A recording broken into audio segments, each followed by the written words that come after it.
E se eu te dissesse que a natureza nos deu uma farmácia completa e que a solução para limpar seus pulmões e acalmar essa tosse pode estar em uma receita ancestral? Prepare-se para conhecer um chá poderoso que combina 7 ingredientes de uma forma que você nunca imaginou, capaz de trazer um alívio que você pode sentir desde a primeira xícara. Este não é um simples chá.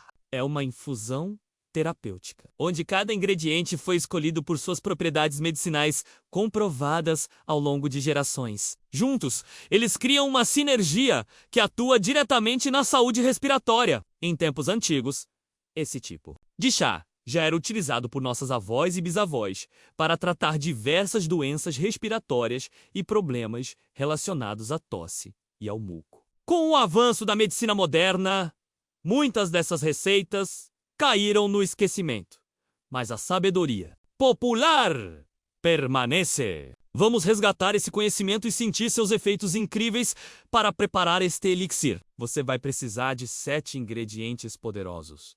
Uma cebola roxa, ela é rica em quercetina, um anti-inflamatório e anti-histamínico natural que ajuda a acalmar a irritação nos brônquios. Além disso, a cebola tem propriedades expectorantes, que auxilia na eliminação do muco preso. 4 rodelas de limão. Carregado de vitamina C. O limão fortalece sua imunidade. E, devido à sua acidez, ajuda a quebrar e dissolver o muco, facilitando a sua eliminação. Alguns pedaços de gengibre, um potente anti-inflamatório e antiviral. O gengibre aquece o corpo e alivia a dor de garganta. Ele tem um efeito descongestionante, ajudando a reduzir a inflamação nas vias respiratórias. 3 dentes de alho picados.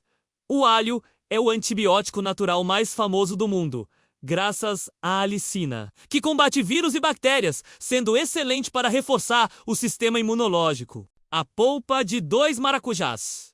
O segredo para uma noite de sono tranquila. As propriedades calmantes do maracujá ajudam a relaxar o corpo e a diminuir o reflexo da tosse, permitindo que você tenha uma noite de sono reparador. Um ramo de canela. Além de seu aroma reconfortante, a canela tem ação antibacteriana, anti-inflamatória e ajuda a melhorar a circulação, o que acelera a chegada dos compostos terapêuticos aos pulmões. Água suficiente para cobrir todos os ingredientes. Agora, o preparo é um ritual de cura. Em uma panela, junte a cebola, o limão, o gengibre, o alho, a polpa dos maracujás e a canela. Adicione a água e leve ao fogo. Assim que começar a ferver, abaixe o fogo e deixe cozinhar por 10 minutos, permitindo que todos os compostos medicinais sejam liberados na água, criando uma infusão concentrada. O segredo deste chá não está em um único ingrediente, mas na sinergia perfeita entre todos eles. Enquanto o alho e o gengibre atacam a causa da infecção ou do resfriado, a cebola roxa e o limão trabalham para